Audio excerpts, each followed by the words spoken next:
Welcome back to Season 6 of Just Politics. I am Sister Eilis McCulloh, and I'll be your host for this season.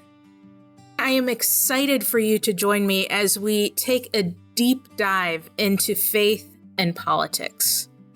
These are two things that are at the center of our lives here at Network, and I'm sure in many of the conversations we have around the country. As we explore the moral issues that define our politics today, and hear from members of our own communities who live these realities, or this juxtaposition of so many realities of these issues, we know that whether it is affordable healthcare, immigration, labor, human needs programs, voting rights, or simply the big picture of how our faith and politics intersect, we are taking that journey together.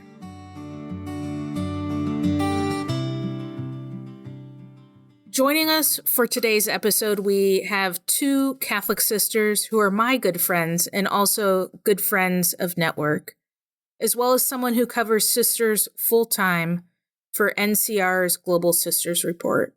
I am delighted to welcome to Just Politics Sister of St. Joseph, Sister Erin McDonald, Sister of Notre Dame de Namur, Sister Patricia Chappell, and Rhina Guidos, who writes for Global Sisters Report. Today, we are starting by asking our guests to reflect on one big question. What does it mean to love with faith? How do the values and the grounding of our faith impact how we see the world around us, the issues that touch our lives, and how we respond? Welcome to Just Politics. Thanks. Great to be here. Now, in many stories of sisters, and I'm sure many of our listeners have heard, including those of the sisters that minister here at Network, we find people working to change unjust systems. So I'll start with you, Sister Erin. As a sister of St. Joseph, you've ministered in a variety of settings, from campus ministry to serving refugees and people seeking asylum. In your ministry and the world around you, what do you see that calls you to respond in faith and love? I would just really say that it comes into this place of like attentiveness, like Jesus, to who is suffering, who is at the margins, and really being an agent of, centering the voices and experiences of those most directly impacted. So an experience of walking with refugees and asylum seekers, that love and action of really accompanying, centering, and empowering the experience of those who are migrating. And also that love and action calls for, policy and systemic change as well, too, to move beyond charity and to really challenge ourselves to look at how are the systems that I participate in, that we create, are continuing to oppress and exclude. So how do we transform those systems to reflect that love, that prophetic sense of people over power and, love that allows for all to thrive in our communities? Now, Sister Patty, I will turn to you. You have served in past leadership experiences at Pax Christi USA and at the National Black Sisters Conference, among many, many other ministries. Right now we are living in a world, in a country, often in cities, in our communities, where there is so much unchecked hatred and violence. In your life, what do you see that calls you to respond with faith and love to everything going on? Our current political reality is charged with division, hatred of the other, love of conflict, and intolerance of diversity. The word love is equated with power, all it be the misuse of it. Faith seems to manifest itself in the myth that if the leadership is questioned, then it's acceptable to threaten individuals, their families, their friends, their co-workers, with retribution, unemployment, and ridicule. However, we who became and are women religious, are first American citizens, and then members of our religious congregations. We did not give up the right with the vows that we have taken, and we do live and breathe love and faith by believing and living a different definitions than just mentioned. The love we try to live is lavish, creative, inclusive, good, and being a living manifestation in the person of Jesus as revealed in the gospel. And so the faith we live proclaims, and it comes from the source of love. And it is made real through Catholic social teachings. That is still, in some places, unfortunately, the best well-kept secret in some of our congregations, in our parishes, and our dioceses. Finally, I will turn to you, Rhina. Through your work at Global Sisters Report, you tell powerful stories of sisters. What are some especially strong recollections for you of sisters who respond with courageous love in some of the stories that you've covered? I think, I'm very fortunate to watch sisters at so many different levels, from the micro levels of giving someone food, as they have done at the border, maybe comforting physically somebody, giving them a hug when they break down after, a really difficult moment of being separated from a child at the border. And then also, some of the things that I've witnessed with Sister Patty, at the macro level, which is speaking to the government itself and to elected leaders. One thing that I think was really powerful this last year was, or I think it was last year, sorry, when the big, beautiful bill, came up for a vote. And the one thing that, she said to the sisters as well is, what are we willing to give up? Are we going to be prophetic with what's being said? And that itself is extremely heroic because it really risks at this moment in time getting, a lot of things get taken away. It risks persecution of sisters themselves. It risks, their congregations. It risks money. It risks everything. And at the same time, I see how aligned that is to the life of Christ, speaking to the powerful, and defending others. Where do you most see the need for that faith-driven, loving response? Where is it missing or not missing? And where are we, as women religious, as people of faith, called to go, and how are we called to respond? As you ask that question, a thought that I carry in my heart right now that I'm grappling with in these times is that the political discourse has become especially cruel. And I feel like empire in this time, much like empire in Jesus's time, but, empire benefits from us to, when we are pitting one group against another, when we are creating spaces of hate and fear, and when we dehumanize one another, I think that's of great concern. And so how am I as a Catholic sister, but how are all of us as people of goodwill, called to be agents of love and faith and communion, which doesn't mean that people can't disagree with one another or that we can't have debate or dialogue. But I feel the ways in which digital spaces allows us to kind of hide behind the screen and to just attack one another and really dehumanize one another and whole groups of people is genuinely very concerning. And I think that's a space I feel called to try and create more opportunities for love and faith and communion.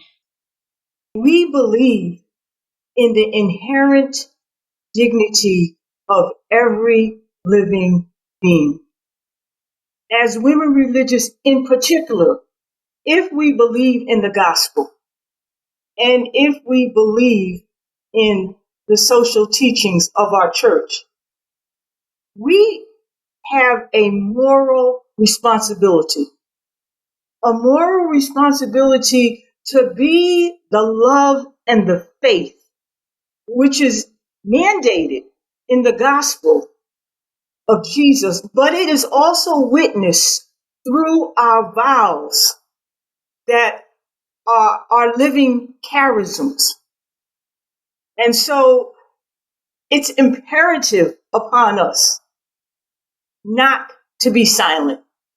Even as others tell us we should not be connected or concerned about politics, we should not be actively engaged in political matters, but because we have given our one and only life to walking with and empowering, particularly those who are marginalized.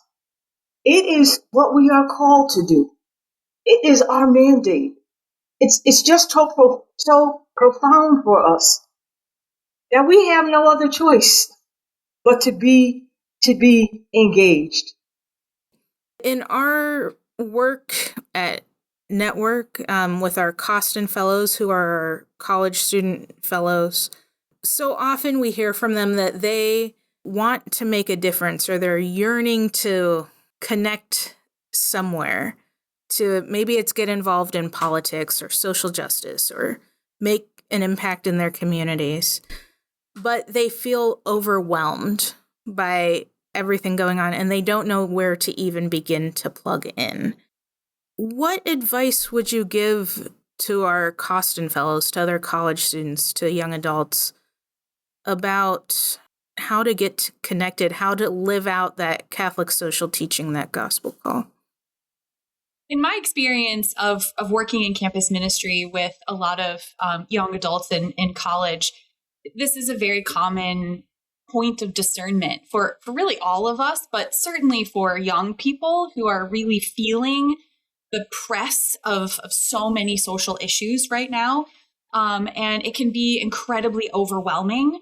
And I'm sure there's lots of great advice. One thing I try to, offer to folks as a point of discernment and consideration is to say, not to get stuck in this binary thinking. Sometimes we think, well, I want to make the right choice. Is this right or is that wrong? Which one's the right choice? And that can create sometimes a bit of a kind of a getting stuck feeling because you're afraid, am I going to make the wrong choice?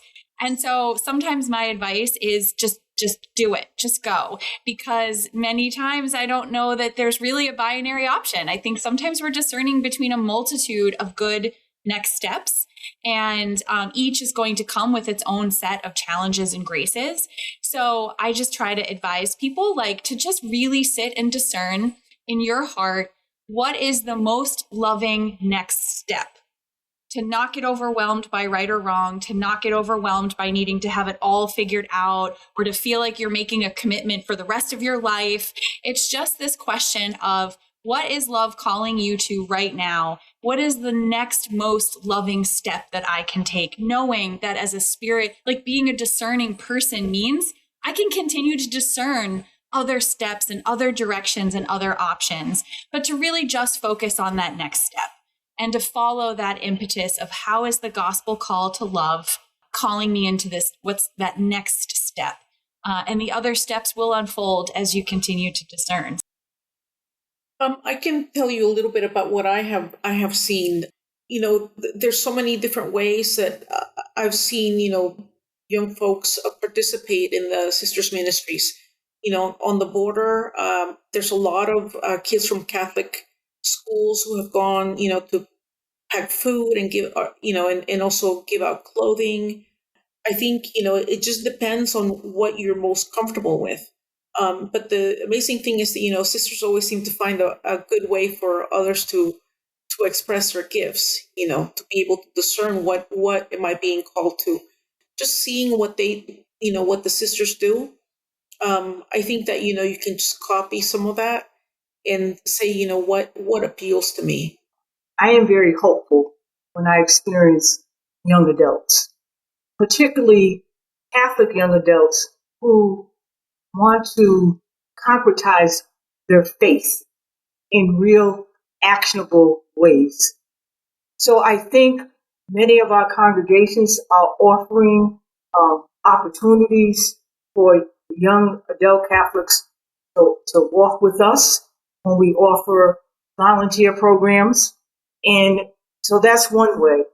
I think for young adults to consistently educate themselves and to begin to look at how many of these systemic issues are interconnected and interrelated with each other.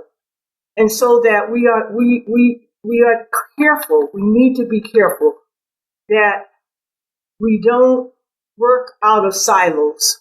What I oftentimes see and I'm concerned about is that sometimes people will look at immigration, or they'll look at care for the climate or care for creation.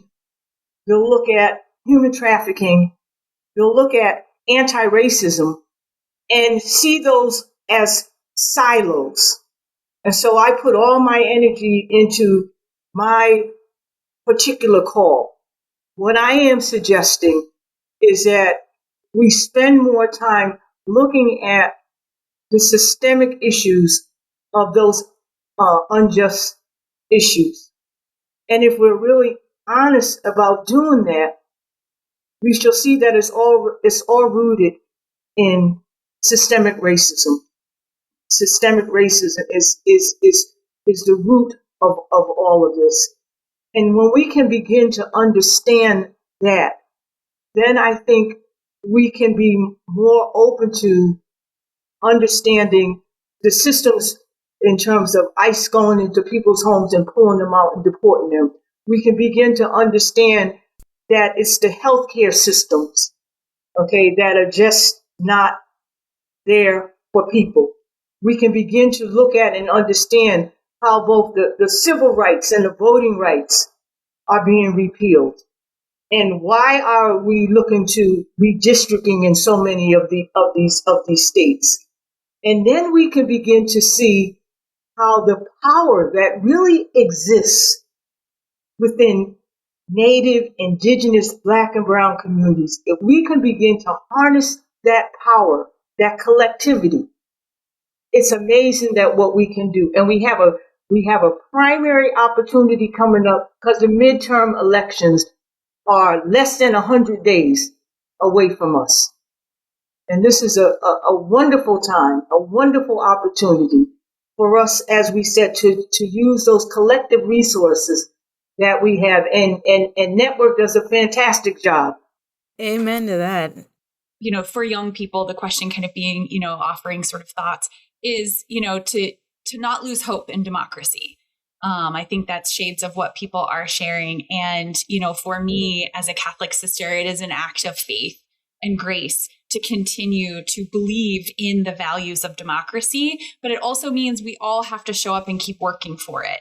And so it's about my faith. It's about our faith. It's about our values for the common good, for care of all creation, for, justice, and to ensure that, that the human dignity of all life is sacred, most especially those who are suffering and experiencing injustice. And so I guess it's just kind of to not lose hope in democracy and to really encourage young people to be curious, to keep at it, to find those places that help sustain you and buoy you in these challenging times, and to just have hope that it all matters. As Sister Patty says, that every action, every prayer, every letter, every phone call, every, knocking on doors matters, and to just encourage folks to have faith and to continue to show up for one another and to show up for democracy, and to know that you stand, as Sister Patty said, on a long legacy of Catholics, of Christians who have been active in our democracy since its very beginning. This is the question that we are going to ask every single guest this season. If everyone listening could do just one thing this week to better respond through love with faith, what would you encourage them to do?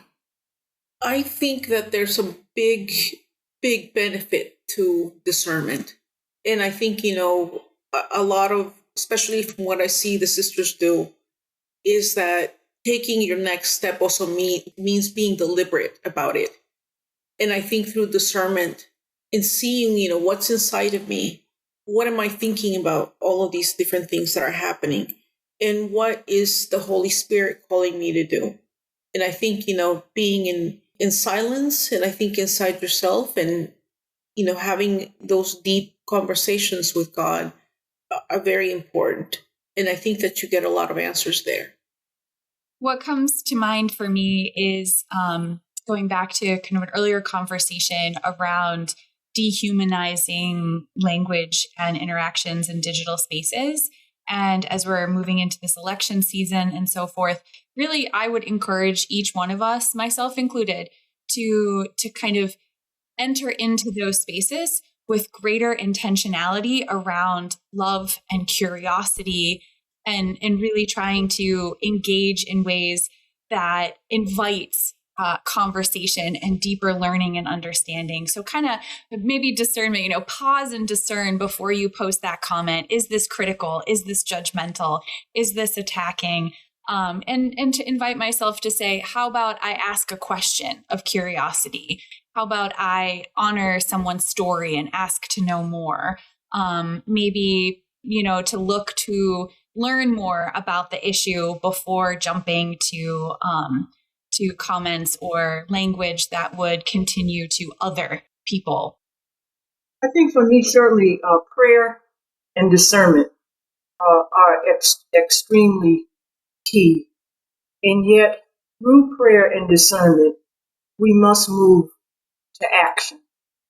Now, one has to discern for, since we're talking about women religious, one has to discern for herself the type and kind of action that she needs to take and address. But the key to me is to take some kind of action and just not become so overwhelmed with what is being presented to us in this current political climate. Thank you, Sister Patty, Sister Erin, and Rhina. I am grateful for all of you for being with you in solidarity in our work to create a more just world. Thank you. Thank you. Great to be here. Thanks. Great to be with you, Rhina and Erin. Yeah, same with you, Sister Patty.